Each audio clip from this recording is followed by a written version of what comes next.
Di video kali ini kita akan bahas terkait dengan hasil otopsi dari Vina dan juga Eki yang dilakukan setelah 7 hari dimakamkan, yang ini menjadi salah satu titik terang menurut aku teman-teman. Karena kalau kita ngomong ya mengenai alat bukti, karena kan ada 5 jenis alat bukti dan dibutuhkan 2 alat bukti untuk menentukan satu hal itu fakta secara hukum. Ada keterangan saksi, keterangan ahli, keterangan terdakwa, petunjuk dan juga surat. Kalau secara hukum dari semua alat bukti ini yang paling tinggi derajatnya atau yang paling kuat adalah dari keterangan ahli. Makanya kita akan coba gali lebih dalam dari hasil otopsi yang sudah disampaikan. Misalnya ada keterangan dari mantan Kabareskrim Komjen Pol Purnawirawan Ito Sumardi. Sepertinya aku tangkap ini beliau menjadi juru bicara untuk Polri saat ini. Karena kita tahu ya dari Polda Jawa Barat memberikan informasi cukup terbatas karena mereka sedang sibuk fokus bekerja melakukan banyak hal. Aku yakin beliau-beliau di sana sedang bekerja nyaris 24 jam berbagai macam tim ke lapangan dan juga tim analisisnya.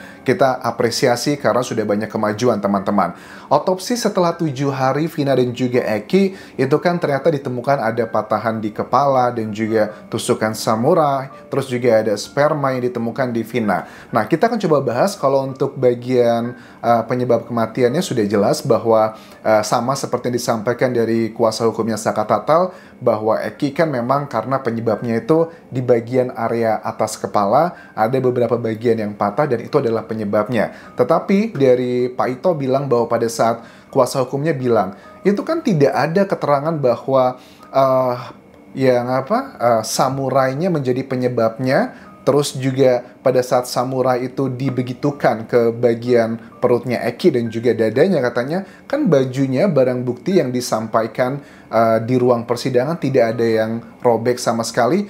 Pak Ito menjawab bahwa untuk masalah baju kan bukan berarti itu mematahkan mengenai keterangan tersebut, karena kan bisa aja bajunya tersingkap atau bajunya sudah kebuka atau sudah semacam mana, kita tidak tahu detailnya seperti apa, tapi yang poinnya adalah itu bukan suatu hal yang mustahil bahwa mungkin bajunya sudah dibuka sama para pelaku dan dibegitukan dilakukan aksi seperti itu. Terus yang pertama tadi, kalau mengenai luka tusukan tersebut, ya kan di data yang aku baca ya dari statementnya kuasa hukum dan juga dari yang disampaikan Pak Ito adalah mengenai penyebab kenapa Eki itu meninggal dunia. Bisa aja Eki mengalami banyak luka, tapi yang paling fatal yang menyebabkan dia itu pergi ke dunia lain, ya di bagian area kepala. Seperti aku bilang berkali-kali, perut kan mungkin tidak terlalu sensitif. Jadi kalau ada orang mau melakukan hal seperti itu, biasanya akan memilih di area yang fatal. Nah, bagaimana dengan Vina? Di Vina juga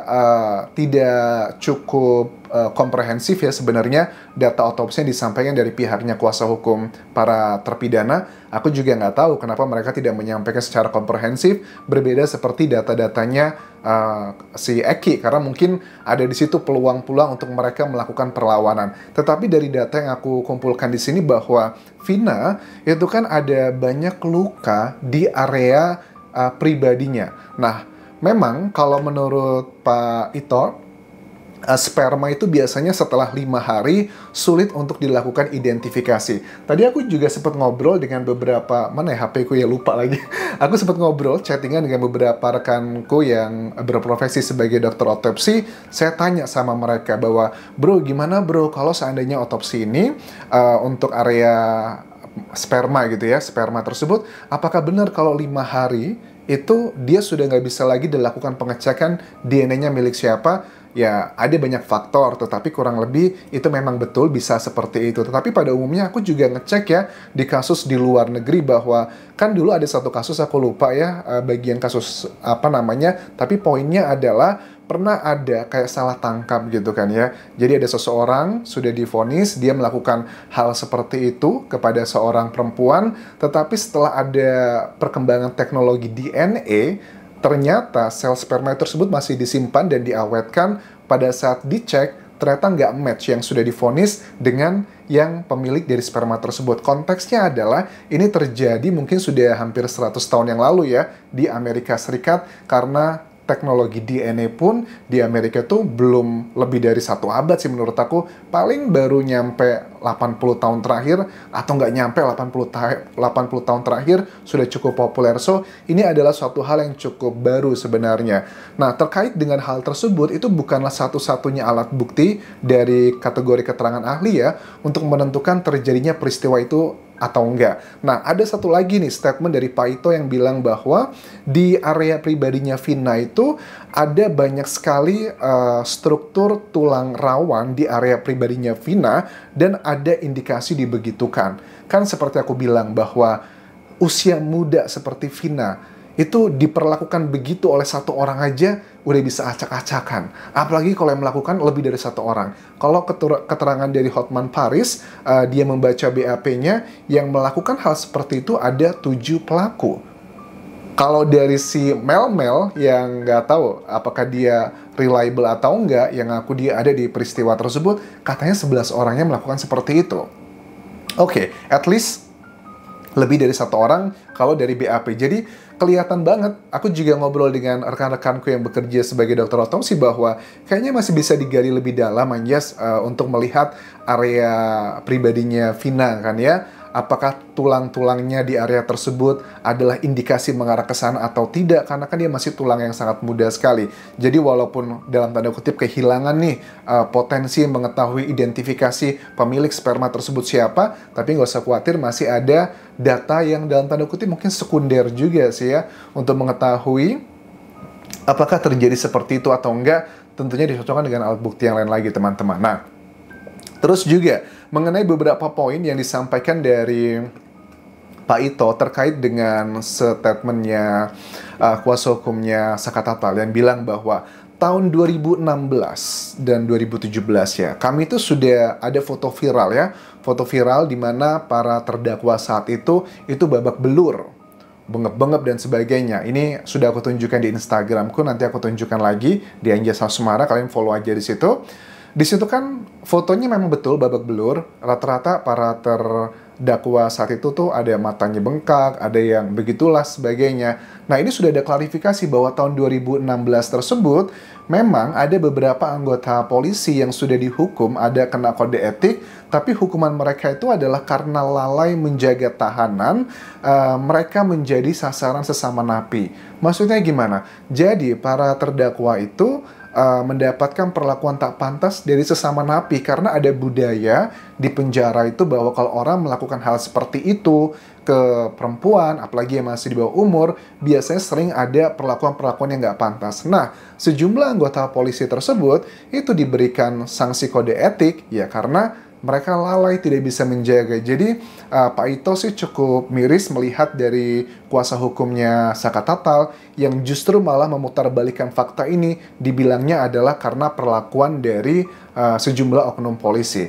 Bukan cuman ya Bu Titin juga kan pasti adalah keterangan dari kliennya, termasuk Saka Tatal pun juga mengatakan hal yang sama. Sekali lagi, boleh aja Saka Tatal mengatakan ini dan itu, tetapi dalam dunia hukum harus ada alat bukti yang kuat. Kalau cuma sekedar ya statement, sah-sah aja. Karena kan tahapan dalam kasus ini, kalau aku amati teman-teman, itu mulai dari pengadilan negeri sudah dilakukan. Terus juga pengadilan tinggi, bahkan sampai Mahkamah Agung, itu sudah dilakukan persidangan banding.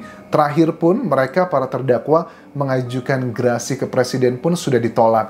Artinya dari level PN, PT, sampai MA, sampai gerasi pun semua hakimnya, semua jaksanya itu sepakat mereka bahwa ini nggak ada kesalahan dalam menetapkan mereka sebagai terpidana.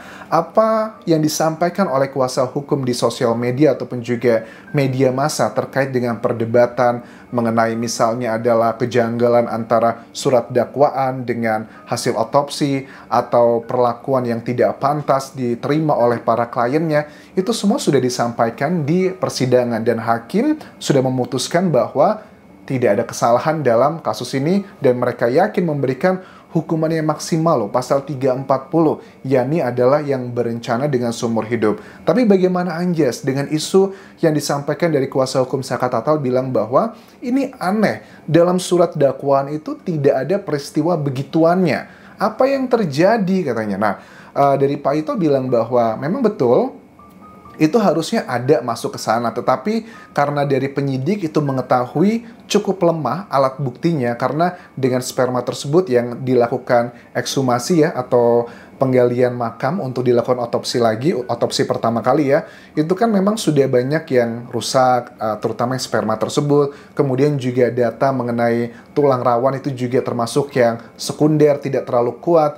Nah, makanya daripada berdebat mengenai sesuatu hal yang bisa kalah mungkin di persidangan atau menghabiskan waktu, lebih baik fokus yang lebih tinggi adalah mengenai peristiwa yang berencana tersebut, karena hukuman itu yang jauh lebih maksimal. Dan ini menunjukkan menurut Pak Ito bahwa justru ini adalah pertanda baik bahwa penyidik itu tidak gampang serta-merta menyatakan seseorang sebagai tersangka atau suatu isu sebagai dugaannya kalau memang alat buktinya tidak kuat. So, itu adalah poin-poin yang menurut aku juga cukup penting terkait dengan Aep dan juga Swep ya kalau nggak salah. Nama yang disebutkan oleh Bu Titin, kuasa hukumnya Saka Tatal, bahwa mereka ini tidak dihadirkan dalam persidangan. Oke, ini sudah disampaikan dalam persidangan pastinya.